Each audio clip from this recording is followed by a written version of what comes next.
And hello everybody, welcome back to the channel guys, hope you're all well. Before we do get into today's video, as always, please do smash that like button and subscribe to the channel for daily Liverpool content.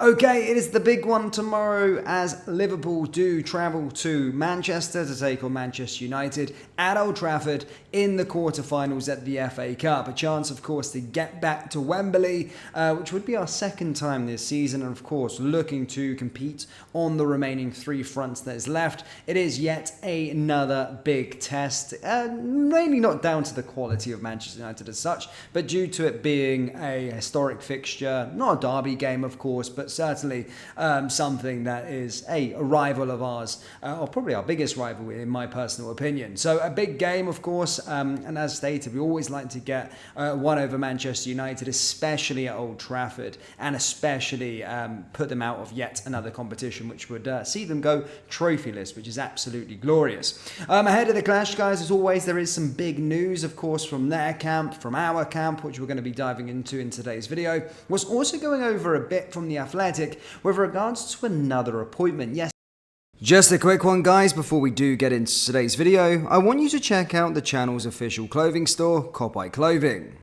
Each design is limited edition and is perfect to wear on a match day, on the terraces at Anfield, down your local, or cozy in the comfort of your own home.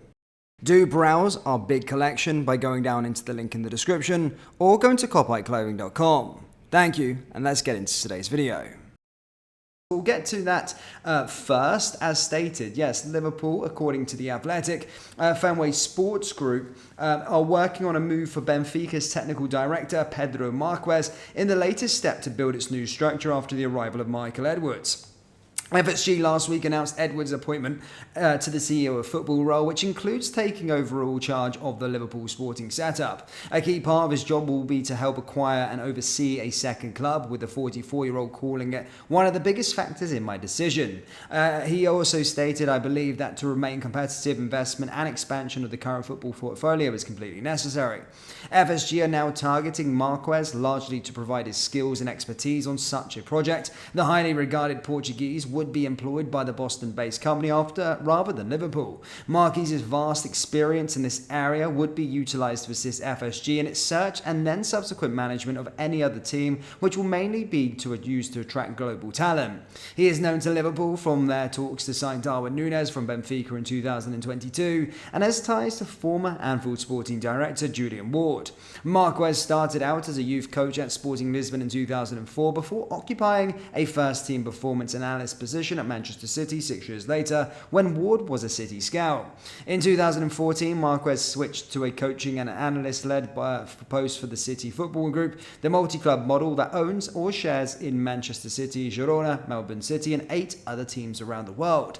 He then joined Benfica in 2018 to operate as a youth technical director and has generated a strong reputation throughout the industry. FSG has been embarking upon a restructure of Liverpool since the confirmation in January that manager Jurgen Klopp will leave in the summer.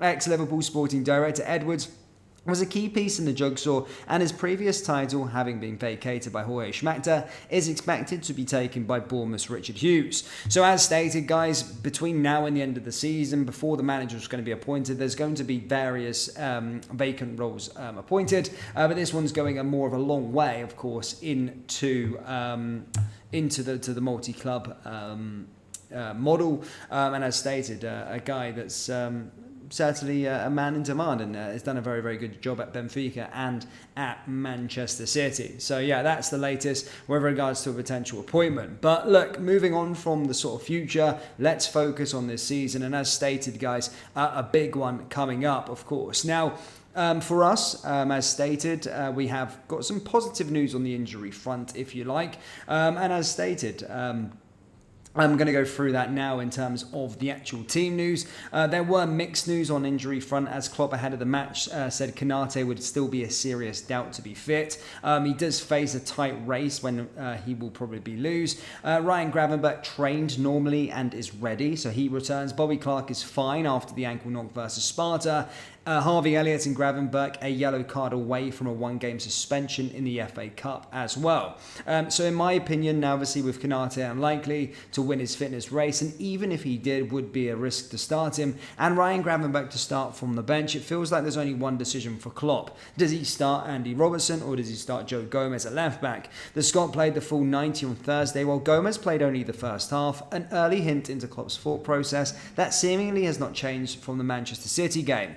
Every other position pretty much picks itself, with Kwanzaa retained, Wataru Endo, Alexis McAllister and Dominic Szoboszlai in midfield, and Mo Salah, Luis Diaz and Darwin Núñez making up the attack. It was not in the plans for Salah to play the full 90 on Thursday, but Klopp's instructions were to him not to run, and so he should be just fine for another attempt to add to his good tally against Manchester United. So here is my likely 11. Kelleher in goal, Bradley, Kwanzaa, Van Dijk, Gomez, Endo, McAllister, Szoboszlai, Salah, Diaz, Núñez.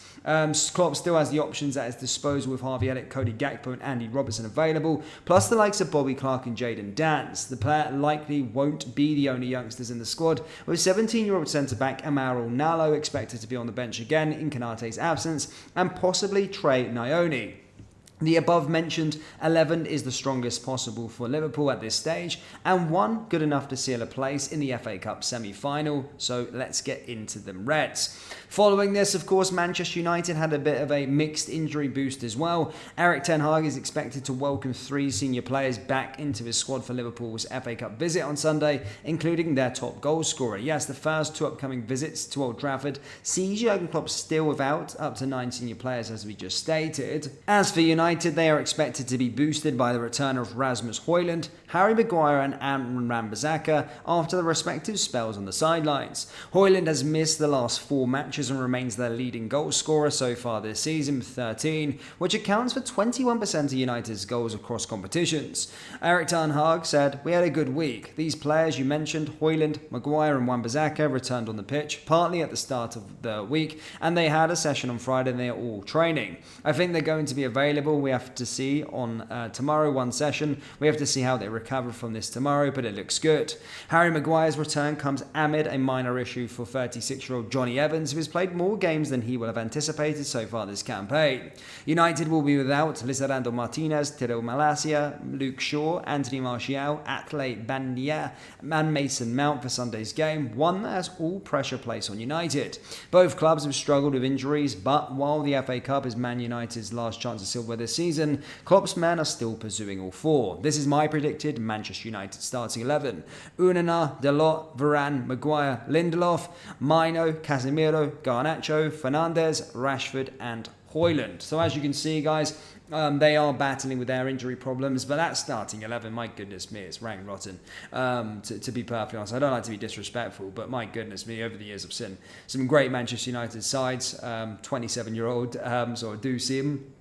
I've seen them, but my goodness me, that's a poor side. And despite us going through ravaged with injuries, I do fully expect, well, we've got the strongest 11, and I really hope that we can keep this momentum and really see this United team off. But anyway, enough from me, guys. Let me know your score predictions down there in the comment section below. Hit the like button, hit the subscribe button, and don't forget to check out kopiteclothing.com for all your Liverpool merchandise. The link is down there in the description, or as stated, just go to kopiteclothing.com. Thank you, guys, and I'll see you all next time. Take care. Peace.